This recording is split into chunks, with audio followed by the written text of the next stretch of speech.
Charlotte's Web, Chapter 14. Dr. Dorian. The next day was Saturday. Fern stood at the kitchen sink drying the breakfast dishes as her mother washed them. Mrs. Arable worked silently.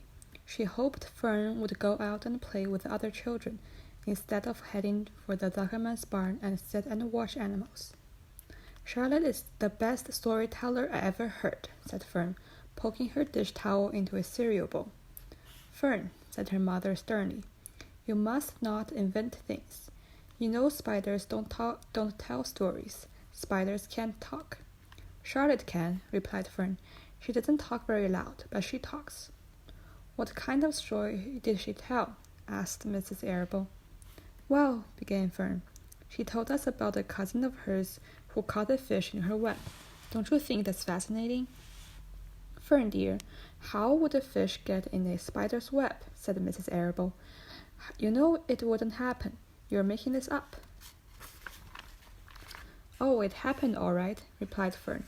Charlotte never nips. This cousin of hers built a web across the stream. One day she was hanging around on the web and a tiny fish leaped into the air and got tangled in the web. The fish was caught by one fin, Mother. Its tail was wildly thrashing and shining in the sun. Can't you see the web sagging dangerously under the weight of the fish? Charlotte's cousin kept slipping in, dodging out, and she was beaten mercilessly over the head by the wildly thrashing fish, dancing in, dancing out, throwing. Fern, snapped her mother. Stop it. Stop inventing these wild tales. I am not inventing, said Fern. I am just telling you the facts. What finally happened? Asked her mother, whose curiosity began to get the better of her. Charlotte's cousin won. She wrapped the fish up, and then she ate him when she got good and ready. Spiders have to eat, the same as the rest of us. Yes, I suppose they do, said Mrs. Arable vaguely. Charlotte has another cousin who is a balloonist. She stands on her head, lets out a lot of line, and is carried aloft on the wind. Mother, wouldn't you simply love to do that? Yes, I would, come to think of it, replied Mrs. Arable. But Fern, darling, I wish you would play outdoors today instead of going to Uncle Homer's barn. Find some of your playmates and do something nice outdoors. You're spending too much time in that barn. It isn't good for you to be alone so much. Alone? Said Fern. Alone? My best friends are in the barn cellar. It's a very sociable place, not at all lonely. Fern disappeared after a while, walking down the road toward the Zuckermans. Her mother dusted the sitting room. As she worked, she kept thinking about Fern. It didn't seem natural for a little girl to be so interested in animals. Finally, Mrs. Arable made up her mind she would pay a call on old Dr. Dorian and ask his advice. She got in the car and drove to his office in the village. Dr. Dorian had a thick beard. He was glad to see Mrs. Arable and gave her a comfortable chair. It's about Fern, she explained. Fern spends entirely too much time in the Zuckerman's barn. It doesn't seem normal. She sits on a milk stool in a corner of the barn cellar near the pig pen and watches animals, hour after hour. She just sits and listens. Dr. Dorian leaned back and closed his eyes. How enchanting, he said. It must be real nice and quiet down there. Homer has some sheep, hasn't he? Yes, said Mrs. Arable, but it all started with that pig we've let Fern raise on the bottle. She calls him Wilbur. Homer bought the pig, and ever since it left our place, Fern has been going to her uncle's to be near it. I've been hearing things about that pig, said Dr. Dorian, opening his eyes. They say he's quite a pig. Have you heard about the words that appeared in the spider's web? Asked Mrs. Arable nervously. Yes, replied the doctor. Well, do you understand it? Asked Mrs. Arable. Understand what? Do you understand how there could be any writing in a spider's web? Oh no, said Dr. Dorian. I don't understand it. But for that matter, I don't understand how a spider learned to spin a web in the first place. When the words appeared, everyone said they were a miracle, but nobody pointed out that the web itself is a miracle. What's miraculous about the spider's web? Said Mrs. Arable. I don't see why you say a web is a miracle. It's just a web. Ever tried to spin one? Asked Dr. Dorian. Mrs. Arable shifted uneasily in her chair. No, she replied, but I can crochet a dolly and I can knit a sock. Sure, said the doctor, but somebody taught you, didn't they? My mother taught me. Well, who taught a spider? A young spider knows how to spin a web without any instructions from anybody. Don't you regard that as a miracle? I suppose so, said Mrs. Arable. I never looked at it that way before. Still, I don't understand how those words got into the web. I don't understand it, and I don't like what I can't understand. None of us do, said Dr. Dorian, sighing. I'm a doctor. Doctors are supposed to understand everything, but I don't understand everything, and I don't intend to let it worry me. Mrs. Arable fidgeted. Fern says the animals talk to each other, Dr. Dorian. Do you believe animals talk? I never heard one say anything, he replied, but that proves nothing. It is quite possible that an animal has spoken civilly to me, that I didn't catch the remark because I wasn't paying attention. Children pay better attention than grown-ups. If Fern says that the animals in Zuckerman's barn talk, I am quite ready to believe her. Perhaps if people talked less, animals would talk more. People are incessant talkers. I can give you my word on that. Well, I feel better about Fern, said Mrs. Arable. You don't think I need to worry about her? Does she look well? Asked the doctor. Oh, yes. Appetite good? Oh, yes. She's always hungry. Sleep well at night? Oh, yes. Then don't worry, said the doctor. Do you think she'll ever start thinking about something besides pigs and sheep and geese and spiders? How old is Fern? She's 8. Well, said Dr. Dorian, I think she will always love animals, but I doubt that she spends her entire life in Homer Zuckerman's barn cellar. How about boys? Does she know any boys? She knows Henry Fussy, said Mrs. Arable brightly. Dr. Dorian closed his eyes again and went into deep thought. Henry Fussy, he mumbled. Remarkable. Well, I don't think you have anything to worry about. Let Fern associate with her friends in the barn if she wants to. I would say, offhand, that spiders and pigs are fully as interesting as Henry Fussy. Yet I predict that the day will come when even Henry will drop some chance remark that catches Fern's attention. It's amazing how children change from year to year.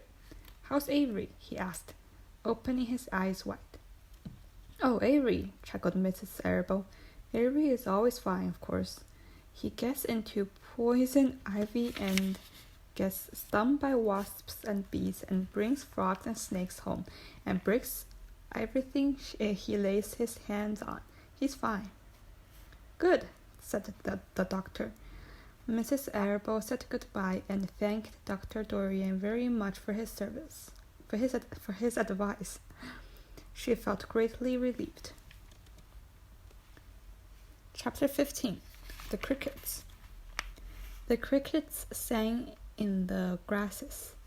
They sang the song of summer's ending, a sad, monotonous song.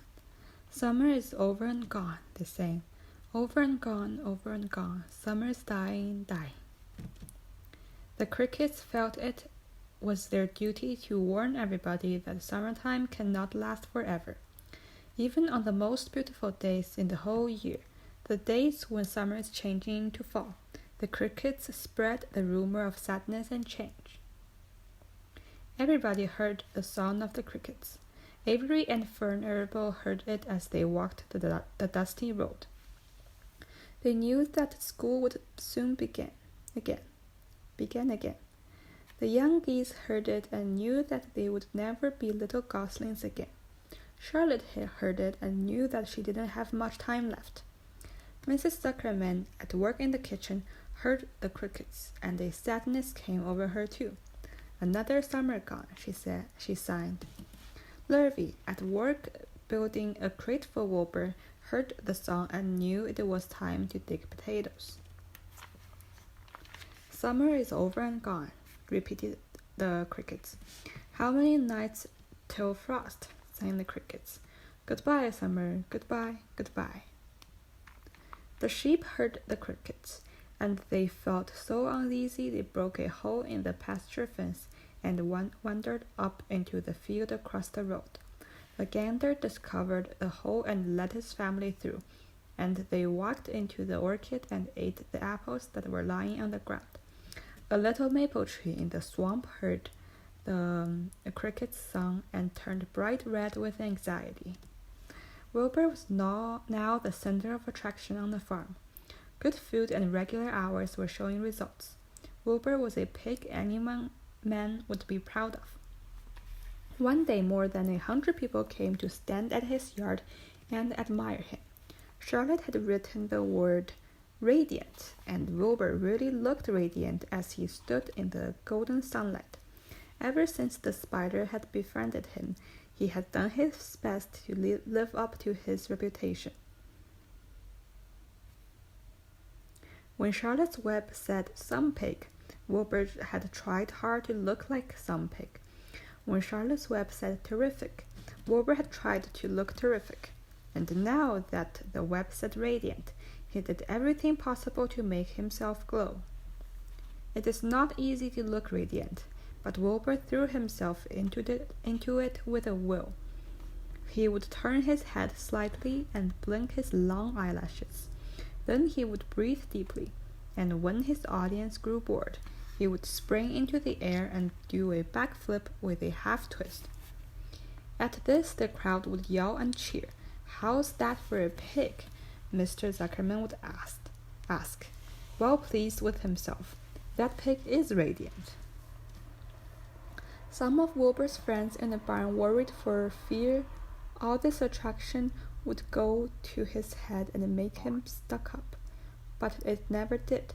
Wilbur was modest. Fame did not spoil him. He still worried some about the future, as he could hardly believe that a mere spider would be able to save his life. Sometimes at night he would have a bad dream. He would dream that men were coming to get him with knives and guns. But that was only a dream. In the daytime, Wilbur usually felt happy and confident. No pig had ever truer friends, and he realized that friendship is one of the most satisfying things in the world. Even the song of the crickets did not make Wilbur too sad. He knew it was almost time for the country fair, and he was looking forward to the trip. If he could distinguish himself at the fair and maybe win some prize money, he was sure Zuckerman would let him live. Charlotte had worries of her own, but she kept quiet about them. One morning Wilbur asked her about the fair. "You're going with me, aren't you, Charlotte?" he said. "Well, I don't know," replied Charlotte. "The fair comes at a bad time for me. I shall find it inconvenient to leave home, even for a few days." "Why?" asked Wilbur. "Oh, I just don't feel like leaving my web. Too much going on around here." "Please come with me," begged Wilbur. "I need you, Charlotte. I can't stand going to the fair without you. You've just got to come." "No," said Charlotte. "I believe I'd better stay home and see if I can't get some work done." "What kind of work?" asked Wilbur. "Egg laying. It's time I made an egg sack and filled it with eggs." "I didn't know you could lay eggs," said Wilbur in amazement. "Oh, sure," said the spider. "I'm versatile." "What does versatile mean? Full of eggs?" asked Wilbur. "Certainly not," said Charlotte. "Versatile means I can turn with ease from one thing to another.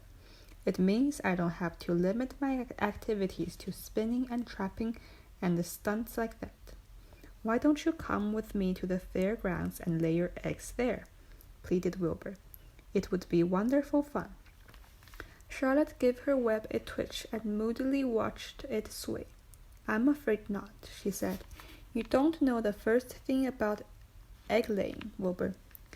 I can't arrange my family duties to suit the arrangements of the country fair. When I get ready to lay eggs, I have to lay eggs, fair or no fair. However, I don't want you to worry about it. You might lose weight. We'll leave it this way.